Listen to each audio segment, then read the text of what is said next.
Selamat malam, selamat datang di Mata Najwa. Saya Najwa Shihab, tuan rumah Mata Najwa. Kisah serangkaian anak muda kini terpilih menjadi bahan cerita. Mereka memiliki kiprah berjejak pada diri dan rekam sejarah, berusaha memberi bukti anak muda punya jalan sendiri. Negeri ini dibangun dari sumpah mereka. Apakah pemuda akan kembali menentukan arahnya? Inilah Mata Najwa. Darah Muda.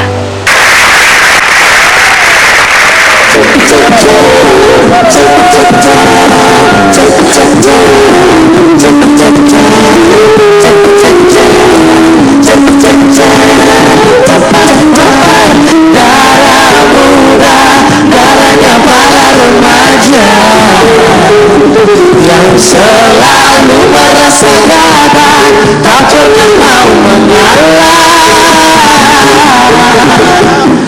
Masa muda, masa yang berapi-api, yang maunya menang sendiri, walau salah tak peduli. Darah muda, biasanya para remaja seperti kita sekali saja menghiraukan akibatnya.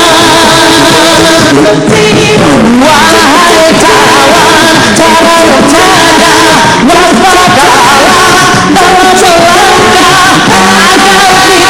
menyesal akibatnya. Darah muda, darahnya para remaja yang selalu merasa gagal, tak pernah mau mengalah. Darah muda.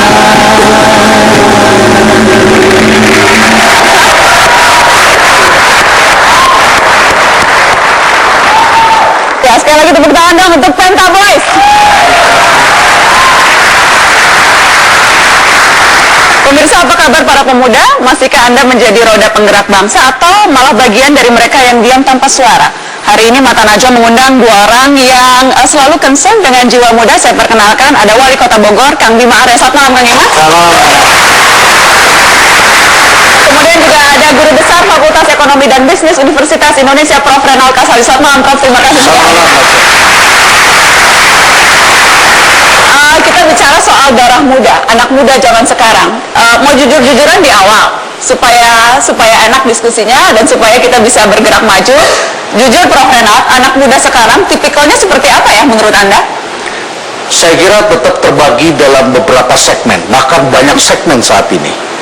Yang paling banyak tetap saja kalangan yang dicetak oleh generasi di atasnya sebagai produk dari generasi kelas menengah yang nyaman dan menyenangkan. Mereka mengenal mall, mereka mengenal low cost carrier, mereka mengenal internet, bahkan semua persoalannya diselesaikan di sini. Mulai dari pacaran, ketemu, daftar sekolah, urusan perbankan, Semuanya lewat layar kecil layar smartphone. kecil ini. Dan kalau naik kereta api sekarang banyak naik komuter, itu lehernya begini terus, tidak bisa tidak begini ya. Hidup hanya dengan layar kaca. Ya, itu dalam layar kaca. Itu adalah salah satu tipikal, tapi kemudian setelah lulus mereka masih berpikirnya secara konvensional, yaitu bekerja, dan ketika bekerja sebagian income-nya masih dapat dari orang tua karena kelas menengah yang mapan. Ini melahirkan kelompok yang disebut kelompok penumpang. Dalam tanda kutip kita sebutnya passengers. Kemudian kelompok yang kedua yang kecil, minoritas, tetapi mereka bukan mencari pekerjaan, tetapi mereka mencari kebahagiaan. Dan orang-orang inilah kita sebut sebagai driver. Jadi self-nya itu adalah self-driving. Dan kita mengatakan tidak mungkin orang-orang ini menjadi leader sekalipun diberi pelatihan-pelatihan leadership kalau dasarnya mereka adalah penumpang. Penumpang itu adalah penikmat subsidi, penikmat segala yang gampang-gampang, pemberian orang dan sebagainya. Sedangkan ada kelompok lain yang berjuang menerobos supaya dalam VT mereka, kurikulum VT mereka, suatu ketika mereka pernah mengatakan saya sudah melakukan hal ini. Itulah beberapa. Penumpang dan supir. Ya. Tapi kan tidak mungkin juga semua orang jadi driver, jadi supir kan? Tidak mungkin. Tidak mungkin. Jadi kalaupun jadi penumpang yang seperti apa? Penumpang itu pun terbagi dua. ada yang disebut good passengers dan ada yang disebut bad passengers. Jadi penumpang yang baik dan penumpang yang buruk. Penumpang yang baik dan buruk. Kalau penumpang yang baik itu adalah dia masih memiliki sikap mental sebagai pemenang. Bukan berarti dia mau menang sendiri, tetapi dia tahu kapan dia harus kalah dan menerima kekalahan. Dia tidak mengeluh. Nah, kalau yang disebut sebagai bad passengers atau penumpang yang buruk tadi, itu adalah mereka yang mempunyai mentalitas pecundang. Mentalitas pecundang itu selalu minta dikasihani, sangat komplainer, dan di sosial media ini banyak sekali yang disebut sebagai haters. Orang-orang yang gampang sekali anon, bahkan bermain dalam mesin menyebarkan kebencian. Dan secara umum Indonesia lebih banyak driver, lebih banyak passenger, dan kalaupun passenger lebih banyak yang mana, Prof? Celakanya sekarang lebih banyak yang masuk kategori bad passengers. Bad passenger. Celakanya demikian. Kang Bima, lebih banyak bad passenger anak muda sekarang seperti itu? Sebetulnya dari masa ke masa tipikal anak muda kurang lebih sama lah. Kalau Prof. Kasali tadi punya tipologi, kalau saya Nana membagi jadi 3. Anak muda itu pertama anak muda yang asik dengan dirinya, yang kedua anak muda yang sudah selesai dengan dirinya, dan yang ketiga anak muda yang bingung dengan dirinya. Yang paling banyak ini yang terakhir nih, yang masih galau dan bingung. Nah, kalau yang asik dengan dirinya, dia berbuat sesuatu orientasinya adalah dirinya, bisa bagus bisa jelek gitu kan. Tetapi ini adalah anak-anak yang mungkin tadi gadget freak, yang mungkin banyak lihat gadgetnya dibanding lihat orang lain, kemudian dia bekerja keras untuk dirinya, itu asik dengan dirinya gitu. Yang kedua yang sudah selesai dengan dirinya, apa yang dilakukan itu semata-mata adalah untuk lingkungan gitu. Dia ingin eksis dalam konteks lingkungan sosial dan sebagainya. Ini anak-anak muda yang hebat, dan saya yakin yang ada di sini kelihatannya masuk kategori 2, sudah selesai dengan dirinya. Nah, yang bahaya itu yang bingung dengan dirinya. Kuliah semester 5, ketika dosen nanya, habis selesai ini mau apa, sebutan lagi Anda di mana, nggak tahu jawabannya. Nah, itu bingung dengan dirinya. Bingung dengan dirinya. Dan kita berharap yang di studio saat ini yang nomor 2. Tetapi secara umum, karena saya tadi di awal sudah bilang harus jujur, karena kalau kita mau memperbaiki negeri minimal kita jujur dulu lah melihat kondisi. Lebih banyak sekarang kategori yang mana? Kalau pakai kategori Anda tadi, Kang? Selalu ya, lebih banyak adalah yang masih galau, masih disorientasi. Tetapi kalau saya melihat Nana, sekarang tren ya, anak-anak muda yang semakin ingin gitu ya, punya passion yang lebih dari sekedar dirinya semakin banyak, dan materi bukan ukurannya. Ini yang buat saya paling menakjubkan ya, paling mengharukan gitu. Dan malam ini Mata Najwa akan menghadirkan sebagian dari mereka, anak-anak muda yang sudah selesai dengan dirinya. Kita akan panggil siapa saja mereka setelah pariwara berikut. Tetaplah di Mata Najwa, Darah Muda.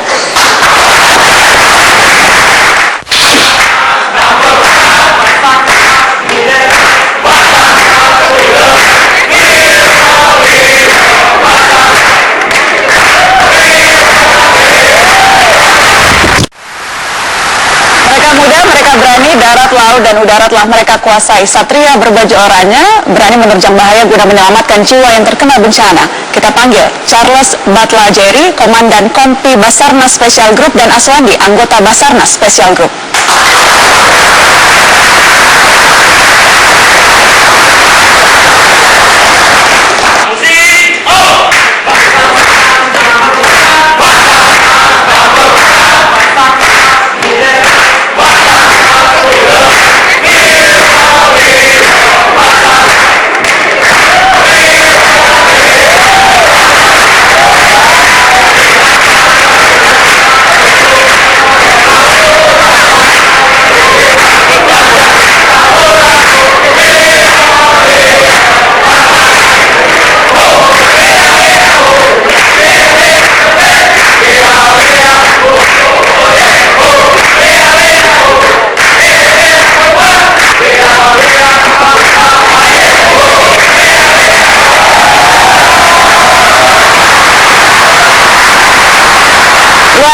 Basarnas Special Group, Bang Charles, Komandan Basarnas Special Group, apa kabar? Terima kasih sudah hadir di Mata Najwa. Ada satu lagi anggota Basarnas, yang tadi melakukan peragaan. Boleh silahkan dulu, Bang Charles.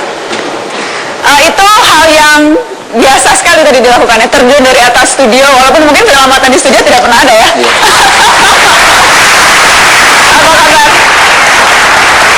kabar? Bang Aswandi, kita salaman dulu. Iya.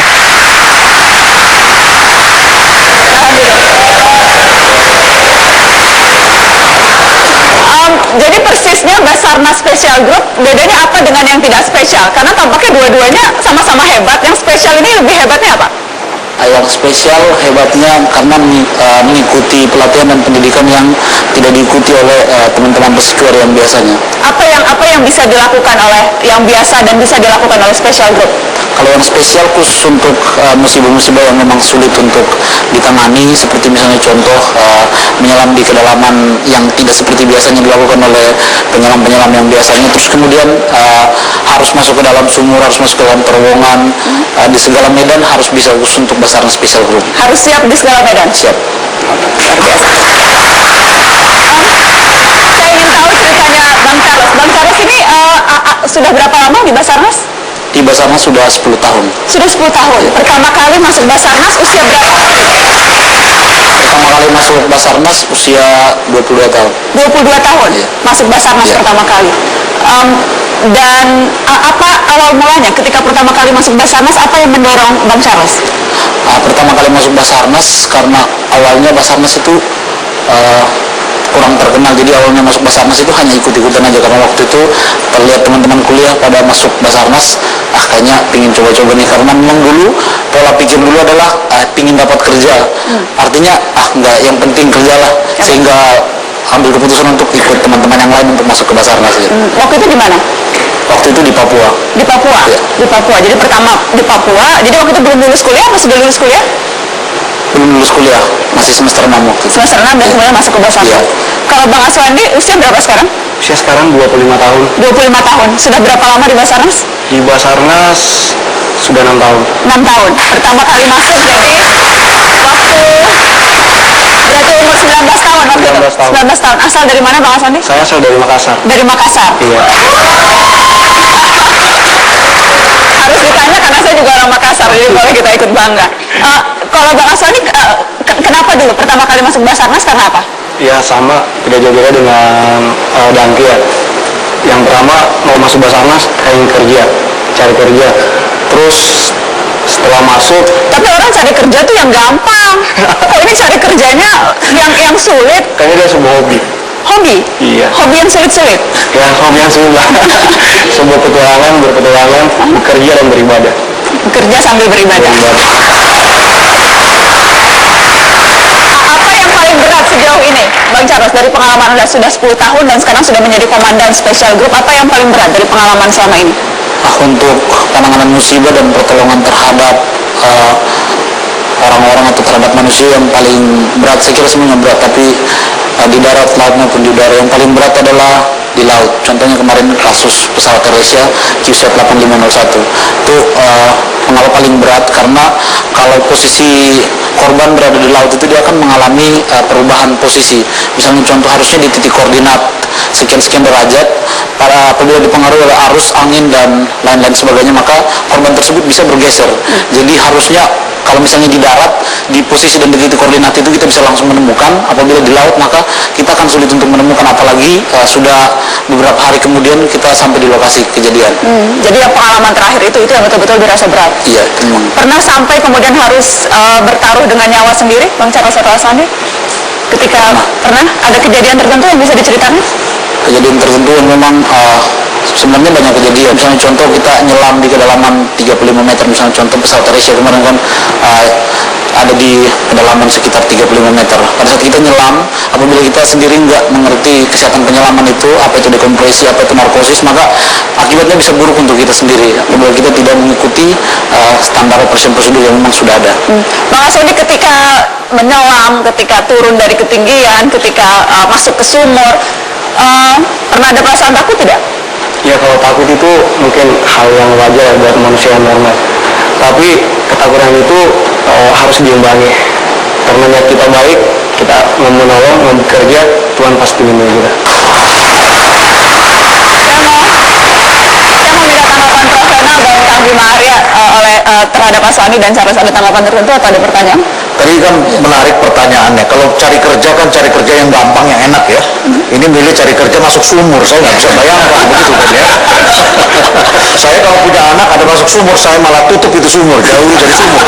Anda malah masuk sumur nolongin orang yang ada di sana dan berbahaya seperti itu. Tapi berarti ada calling.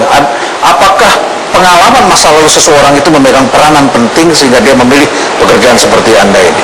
Adakah misalnya pengalaman di masa lalu atau pengalaman hidup yang kemudian membuat Anda berani dan memilih untuk profesi ini? Bang Charles? Kalau menurut saya sendiri itu bukan pengalaman masa lalu, tapi lebih ke panggilan jiwa. Karena Basarnas itu menjadi seorang Basarnas itu bukan cita-cita, tapi panggilan jiwa. Panggilan jiwa. Saya kira jawaban Charles dan Aswandi tadi terlalu merendah, terlalu low profile ya. Ketika mereka bilang ya adanya pekerjaannya itu, ya kita masuk saat itu. Tapi saya sepakat dengan Prof. Kasal ini. Kita agak penasaran nih, pasti ada sesuatu yang membuat Anda berdua itu masuk dan tetap konsisten di situ. Misalnya, jangan-jangan ada turunan nekat dari bapaknya, dari kakaknya, gitu kan? Ada faktor gen. Atau Anda punya pahlawan-pahlawan yang Anda kagumi ketika Anda kecil, sehingga Anda ingin seperti mereka, gitu. Kalau saya sendiri, awal saya masuk Basarnas, saya nggak sadar bahwa itu Tuhan menempatkan saya di situ untuk menolong orang lain. Tapi ketika saya bekerja beberapa tahun kemudian, saya merasa dan saya percaya bahwa ketika saya kerja di Basarnas itu, Tuhan menempatkan saya di situ untuk menolong orang lain, membantu banyak orang. Sesuai dengan asli saya dulu bahwa ketika saya masih kecil, memang saya hidupnya memang sering di hutan, terus kemudian sering di laut. Nah, itu sering, kan berarti ada pengalaman masa kecil, ya, di tempat. Yang kemudian akhirnya mempengaruhi karena harus dipancing dulu baru bisa. Harus dipancing. Jadi waktu itu di Papua, karena tinggal di Papua banyak saya di aslinya Maluku, kemudian saya kuliahnya di Papua ya. Oh, jadi asli Maluku kemudian kuliah di Papua. Tadi katanya tidak takut, tapi masa sih tidak takut? Tidak ada perasaan takut, tidak takut mati ya?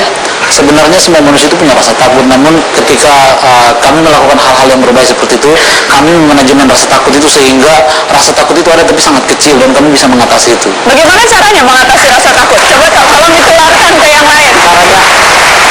Caranya mengatasi rasa takut itu adalah kami percaya dan kami yakin dengan tugas yang sudah diberikan kepada kami. Yang pertama, yang kedua, alat-alat yang kami gunakan untuk melakukan pertolongan ataupun melakukan apapun itu, misalnya contoh tali, misalnya untuk turun dari atas tadi, kami sudah betul-betul cek tali itu dulu, tingkat keamanannya, tingkat safety-nya, dan semua peralatan yang mendukung kegiatan kami. Sehingga kalau orang yang belum tahu betul spesifik misalnya tali yang digunakan, pasti akan takut ketika lihat talinya, loh talinya kecil kayak gini, mungkin nggak. Dengan adanya pengetahuan tentang itu, kami sangat yakin dan kami punya rasa takut itu bisa dikurangi seperti itu. Karena yakin dengan kemampuan diri. Apa yang dengan profesi ini yang sudah 10 tahun, kemudian Aswandi sudah 6 tahun, apa yang kemudian apakah mempengaruhi cara Anda berdua melihat hidup? Apakah pengalaman selama menjadi Basarnas mengubah sesuatu dalam hidup atau melihat hidup ini menjadi lebih berbeda misalnya? Memang sangat berpengaruh ketika kerja di Basarnas.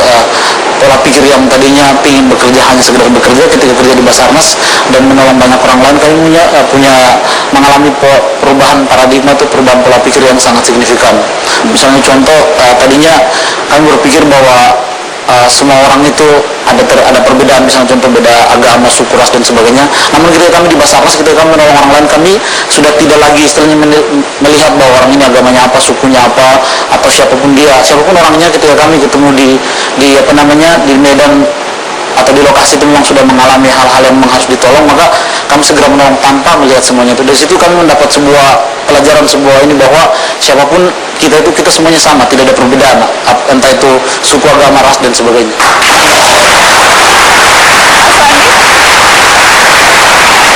Ada yang mau ditambahkan? Apakah berbeda? Sudah menikah belum? Belum. Masih jomblo? Sudah punya pacar? Sudah punya pacar. Sudah pacar nggak apa-apa kerja. Pacarnya deg-degan nggak setiap kali Aswandi ke lokasi bencana? Nangis-nangis? Kalau nangis tidak deh. Nggak nangis? Iya, cuma cemas mungkin, dia didoakan. Oke. Tapi pacar tidak menyuruh untuk berhenti kerja, cari pekerjaan lain? Malah Mendukung, bangga ya? Bangga. Orang tua juga bangga? Orang tua bangga. Nggak pernah tidak pernah meminta cari pekerjaan lain orang tua? Tidak pernah. Malah mendukung, tetap pada pekerjaannya, menolong orang, tapi tetap ibadah tetap dan jaga keselamatan. Luar biasa, kita tepuk tangan dong, Bang Charles dan Aswandi. Terima kasih sudah hadir di Mata Najwa, dan setelah ini akan hadir juga anak-anak muda yang lain yang tidak kalah beraninya. Setelah pariwara, tetaplah di Mata Najwa. kita ingin berada di tempat yang kita bisa melakukan perubahan. Tapi kalau kita mau melakukan perubahan harus didukung oleh juga dengan menterinya. Pas kita terjun langsung melihat, kita ada wawancara juga, kita melihat kondisi langsung gajinya, ada diskriminasi gaji, itu kita langsung bisa ngerasain, oh ternyata seperti ini ya. Cuman mengecek kapal dan keringetan itu masih biasa gitu. Indonesia di Pantara, negara kaya di antara dua samudra. Haruskah kita hanya ternganga saat kekayaan laut kita dijarah? Narasumber kita kali ini merupakan bagian dari barisan penjaga laut kita, Adila Stefaniswana dan Fadila Oktaviani, anggota Satgas Illegal Fishing Kementerian Kelautan dan Perikanan Republik Indonesia. Kita sambut Adila dan Fadila. Tepuk tangan dong untuk perempuan muda hebat. Selamat malam, terima kasih sudah hadir di Mata Najwa, Adila.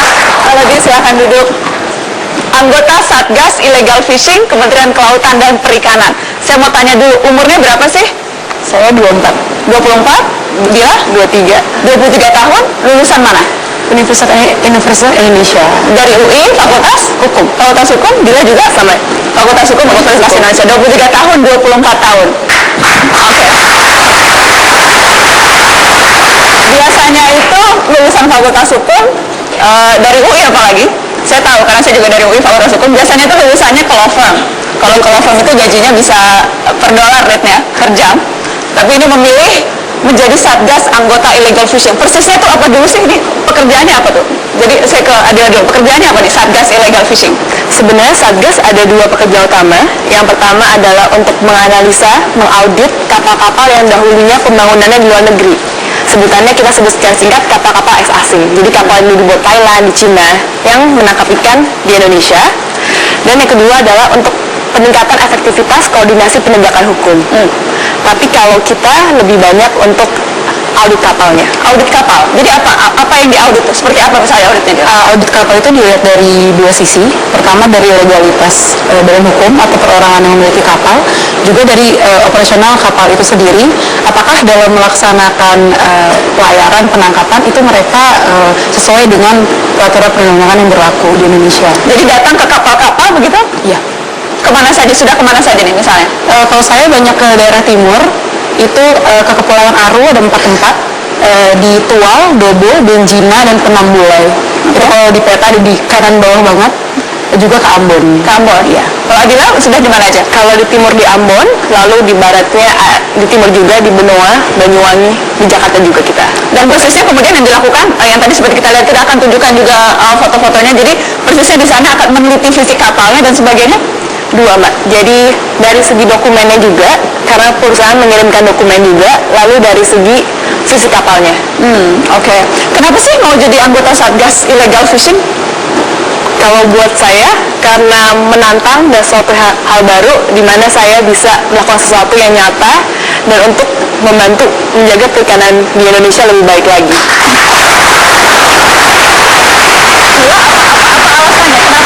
Pengalaman mengisi muda, iseng-iseng, wah illegal fishing lagi rame nih, menteri susinya keren, jadi saya mau gabung. Lebih karena itu atau ada sama itu pakai ada efek faktor ibu menteri nggak gitu? Kalau ibu menterinya oke misalnya. Kalau ada faktor ibu menterinya tentu karena kita ingin berada di tempat yang kita bisa melakukan perubahan. Tapi kalau kita mau melakukan perubahan harus didukung oleh juga dengan menterinya. Seperti dulu kita di Satelit UKP 4, saya kebetulan di Badan Pengelola Kelas, Pak Kuntoro, di mana Pak Kuntoro juga ingin melakukan perubahan. Jadi ketika kita di sana, kita memang bisa melakukan perubahan-perubahan yang nyata. Kita bisa memberikan masukan dan masukannya itu memang benar-benar digunakan. Jadi karena tahu kerjanya tidak akan sia-sia begitu ya. Karena tahu apa yang dilakukan akan membawa dampak dan pengaruh, itu tujuan utamanya. Kan sebelum sempat dilakukan kan? Sempat. Gajinya pasti lebih besar dong? Iya. Tapi itu tidak penting? Bukan itu yang dicari? Sebenarnya kalau uang, saya pernah dikasih tahu nih, itu akan mengikuti sendiri sih. Jadi jangan cari maunya yang gajinya pasti gede dulu, tapi kerjaannya nggak buat diri kita bahagia gitu. Kalau sekarang bahagia, nanti uang itu akan mengikuti sendiri.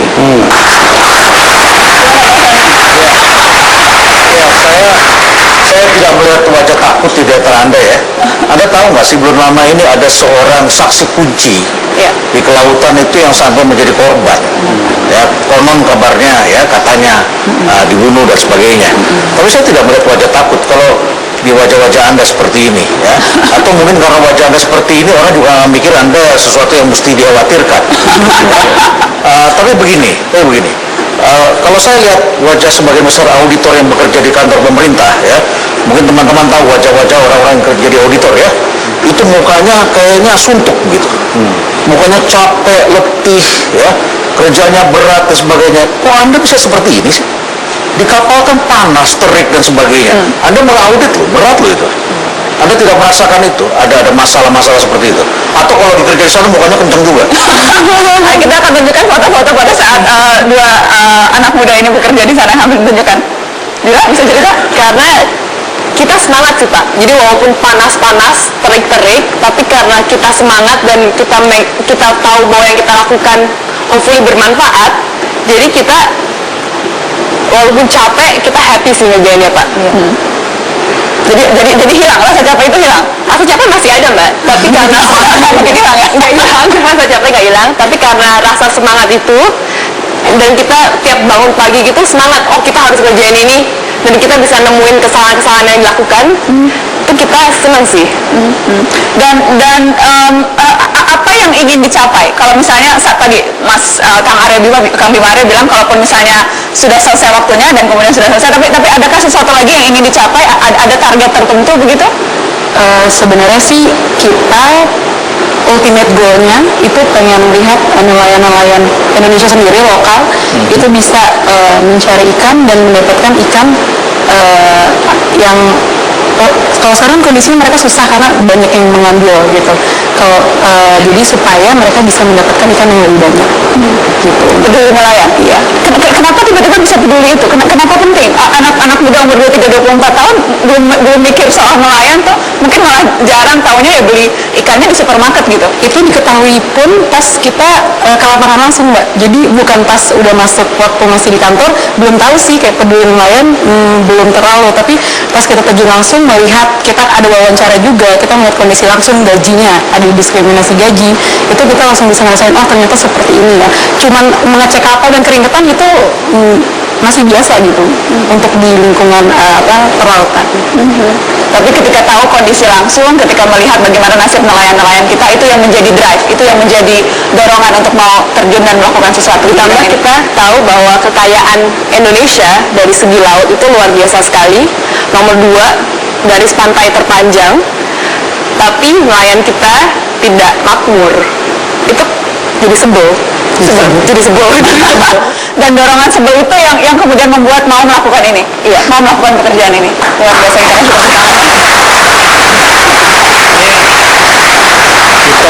kagum sekali dengan konsistensi dan keyakinan kalian gitu ya. Tetapi kalau boleh saya ingin menguji dengan satu pertanyaan.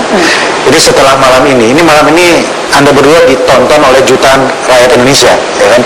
Besok pasti Anda udah ngetop di sosmed. Gitu. Nah, jadi kira-kira kalau kemudian ada tawaran kerjaan baru dengan income yang lebih dan dengan tantangan yang juga lebih, kira-kira mau pindah nggak? Kan belum selesai nih, nggak mungkin akan langsung pindah ke tempat lain walaupun gajinya lebih besar. Kalau memastikan dulu misinya. Kalau ada wali kota yang nawarkan untuk bekerja, oh ini sekaligus job interview kalau semua ditarik. So far masih akan terus merasa ini panggilan juga begitu, sesuatu yang So far, dimana ketika pekerjaannya itu memang untuk mau mereformasi dan membantu supaya masyarakat lebih baik, membuat pemerintahan juga kita bisa memberikan masukan yang lebih baik dan pemerintahan bisa membantu masyarakat yang lebih baik. Oke. Saya tadi bertanya ini ke teman-teman Basarnas dan saya juga akan bertanya ke Anda berdua. Apa satu hal yang Anda pelajari tentang hidup ini dari pekerjaan yang saat ini dilakukan? Sesuatu yang mungkin saja tidak mungkin Anda ketahui ketika tidak menjadi Satgas Illegal Fishing. Dia? Ketika tidak menjadi Satgas Illegal Fishing, kita tidak tahu secara nyata dan secara realita. Kita tahu sih dari berita, tapi kita tidak merasakan, benar-benar melihat bahwa masyarakat Indonesia itu masih miskin dan gapnya tuh jauh. Yang di ibu kota seperti Pak Renald bilang, di mall semuanya enak, dan ketika benar-benar kita ngelihat itu jadi kayak gimana gitu. Gimana? Jadi kayak terpanggil kayak harus ngelakuin something supaya hidup mereka lebih baik. Karena melihat langsung kondisinya. Oke. Terima kasih sudah hadir di Mata Najwa dan berbagi cerita. Mudah-mudahan sukses terus Satgas Illegal Fishing, karena sekarang semua mata negeri sedang melihat ke teman-teman di KKP, dan mudah-mudahan betul-betul bisa mengambil dan melakukan perubahan untuk negeri kita. Kasih tepuk tangan dong untuk teman-teman Satgas Illegal Fishing. Terima kasih sudah hadir di Mata Najwa. Saat ini ada 7 titik yang ditugaskan di puskesmas, di mana kita bukan menggantikan di sana, tapi kita juga mendampingi sehingga derajat kesehatan masyarakat itu bisa meningkat. Jadi berapa hari itu baru sampai? Ya praktis harus melewati 1 malam dulu kan, karena ada kapal malamnya itu. Kapal malam. Jadi naik pesawat, naik segala macam roda transportasi dipakai tuh ya? Iya. Sampai kapal kecil juga dipakai? Iya, betul. Baru sampai di sana? Baru sampai Desa Pelita. Menjauh dari segala kenyamanan dan menjangkau mereka yang selama ini kurang tersentuh, anak-anak muda ini mendedikasikan diri mereka untuk mendidik dan mengobati. Kami undang ke atas panggung Mata Najwa Nahla Jovial Nisa, relawan pencerah Nusantara, dan Rahmat Danu Andika, relawan pengajar muda Indonesia Mengajar. Halo Nahla, selamat malam. Terima kasih sudah hadir di Mata Najwa, relawan pencerah Nusantara. Kemudian ini ada Dika Andika, relawan pengajar muda Indonesia Mengajar. Terima kasih sudah hadir. Saya mau ke Nahla dulu, relawan pencerah Nusantara. Ceritakan, apa sih itu pencerah Nusantara? Jadi pencerah Nusantara ini adalah satu tim kesehatan, sebenarnya bukan cuma tim kesehatan, ada pemerhati kesehatan juga, yang kita dikirim ke, saat ini ada 7 titik yang ditugaskan di puskesmas, di mana kita bukan menggantikan di sana, tapi kita juga mendampingi sehingga derajat kesehatan masyarakat itu bisa meningkat. Kuncinya masyarakat bisa mandiri untuk menjaga kesehatan. Nahla sendiri ini Saya perawat, dan sekarang ditempatkan di mana? di Lindu, Sulawesi Tengah. Lindu, Sulawesi Tengah. Danau Lindu. Danau Lindu. Itu seberapa jauh sih ke Lindu? Jadi dari kota Palu, Sulawesi Tengah, kita 2 jam pakai taksi atau angkot. Dari sana, dari dusun yang desa terakhir, kita harus naik ke gunung. Jadi kalau ada yang harus naik gunung pakai kaki, ini bisa naik motor. Itu selama 1,5 jam dengan kondisi yang sampingnya jurang. Jadi kalau kita jalan, itu harus mikir dulu, jangan lihat samping, kalau nggak Serem banget gitu. Luar biasa. Tidak terbayangkan. Kondisi Lindu sendiri seperti apa? Kondisi Lindu sebenarnya ada 4.000 jiwa dengan kampungnya terpisah oleh danau. Terus kesehatannya sendiri karena pencarian Nusantara itu intervensi 3 tahun, jadi pada awal datang itu derajat kesehatannya masih buruk gitu. Jadi indikatornya angka kematian ibu, angka kematian bayi, perilaku hidup bersih, jamban itu menjadi concern buat kita kayak gitu. Infrastrukturnya di sana seperti apa? Tidak ada sinyal pasti dan tidak ada listrik. Tidak ada listrik? Iya. Jadi pakai apa kalau kita, karena kita harus bekerja, jadi kita malam itu hanya punya waktu 3 jam untuk menyelesaikan semua tugas-tugas kita. Oke. Jadi kalau berhubungan dengan luar tuh pakai apa? Kalau kita biasanya berempat itu pakai ojek, jadi kita titip ke ojek handphone, saya SMS dulu, terus nanti balik baru balasannya. Jadi sebelumnya saya bakal SMS, tolong cepat balasnya gitu. Ojeknya kemana tuh bawa? Ke Sidaunta yang tadi ada sinyal. Jadi 2 jam, jadi nitip handphone ke ojek, Iya. abang ojeknya nggak bisa ngirim-ngirim pesan cinta dong. Karena kalau dibaca, jadi kemudian 2 jam dibalas baru dibalikin lagi. Iya. Seperti itu ya? Betul. Oke, luar biasa, kita kasih tepuk tangan dong. Pencerah Nusantara, ada juga Dika, relawan pengajar muda. Tolong ceritakan, pengajar muda itu apa? Ya, pengajar muda sebetulnya pendekatannya mirip dengan Pencerah Nusa, karena Indonesia Mengajar dengan Pencerah Nusa ini saudara sepupu lah ya, kalau boleh dibilang. Tapi fokusnya di pendidikan. Jadi pengajar muda ini adalah lulusan-lulusan universitas, syaratnya soalnya minimal S1 di Indonesia, dan sampai makin kesini makin banyak justru yang lulusannya luar negeri, bahkan S2 lulusan luar negeri, lalu dilatih selama 2 bulan sebelum berangkat, lalu diberangkatkan ke 17 kabupaten sampai saat ini di 127 titik di Indonesia untuk bertugas sebagai guru yang mandat utamanya sebetulnya sebagai penggerak perubahan perilaku bersama dari aktor-aktor pendidikan di titik-titik itu. Oke, Dika waktu itu setahun bertugas jadi guru di daerah mana? Kebetulan saya waktu itu bertugas di angkatan pertama tahun 2010 di Provinsi Maluku Utara, Kabupaten Halmahera Selatan, di desa namanya Desa Pelita. Desa Pelita. Jadi kalau dari Jakarta Terbang ke Ternate. Oke. Beberapa flight udah ada yang langsung harus transit Manado biasanya sampai Ternate, naik kapal malam semalaman ke Pulau Bacan, sisi barat, sisi timurnya. Oke. Nah, Pelabuhan Babang ini jalan darat ke Labuha sama 1 jam. Nah, Masih naik kapal lagi? Masih naik kapal lagi selama 2,5 jam sampai 3 jam tergantung ombak. Sebenarnya desa saya agak ke utaranya dikit sebenarnya desa Pelita. Jadi berapa hari itu baru sampai? Ya praktis harus melewati 1 malam dulu kan karena ada kapal malamnya itu. Kapal malam. Jadi naik pesawat, naik segala macam roda transportasi dipakai tuh ya? Iya. Sampai kapal kecil juga dipakai? Iya, betul. Baru sampai di sana? Baru sampai desa Pelita. Desa Pelita, luar biasa, kasih tepuk tangan dong, jauh sekali. Desa Pelita itu gambarannya seperti apa, Dika? Seperti kebanyakan desa di Kepulauan Halmahera Selatan, desa Pelita ini desa pesisir. Kebetulan desa saya mirip sama desanya Nahla. Saat itu belum ada PLN dan sinyal. Sekarang PLN-nya udah masuk, walaupun seminggu mungkin cuman saya dengar terakhir dari orang tua angkat saya di sana udah hidup lah 3 hari atau 4 hari dalam seminggu. Tapi sinyal memang karena terhalang, tadi ada satu kepulauan yang menghalangi pulau saya dengan kabupaten. Penduduknya sekitar 600-700 orang, desa kecil pinggir laut yang ya langsung kebayang begitu nggak ada sinyal, nggak ada listrik, ya kehidupan sosialnya pun mungkin nggak ada tadi Pak. Kayak kalau profesional cerita orang yang nunduk aja main gadget, ya di sana orang main di luar, berinteraksi sosial satu sama lain. Itu menanggungnya 4 jam sampai 6 jam. 4 jam jalan kaki, menandu ibu. 4 jam sampai 6 jam. Nikmatkah setahun menghabiskan hidup di sana, Dika? Nikmat ya. Nikmatnya apa? Nikmatnya karena buat waktu itu saya 24 waktu bertugas. 24 tahun? 24 tahun 2010. Nikmatnya karena yang jelas mempelajari banyak sekali hal, terutama soal perspektif mengenai bangsa. Kebetulan saya juga hasil produk dari pendidikan bangsa ini gitu. Lulus tuh dengan keyakinan bahwa lulusan S1 ITB apa sih yang kayaknya saya nggak tahu tentang Indonesia. Berasanya gitu ya, saya sudah tahu banyak hal tentang Indonesia. Betul, persis. Tapi begitu sampai sana, yang saya nikmat karena pas tahun di sana ajang pelatihan kepemimpinan yang dahsyat, karena kita menyelami sehari-hari 24 jam sehari, 7 hari seminggu, sehingga memandang dinamika permasalahan itu jadi lebih kaya dan langsung hilang tuh pemikiran-pemikiran bahwa sepertinya semua masalah Indonesia bisa kita carikan solusinya di Jakarta dan kita kirim solusinya ke semua pelosok di Indonesia. Ini langsung hilang karena kita langsung diperkaya soal dinamika yang bisa terjadi dan bisa sangat beragam.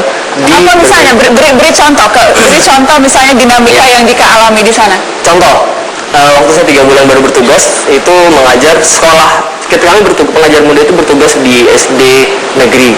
Saya hadir ke sana bersama di SD Pelita itu ada 4 orang guru yang ada di sana waktu itu, termasuk kepala sekolahnya. Jadi saya guru kelima.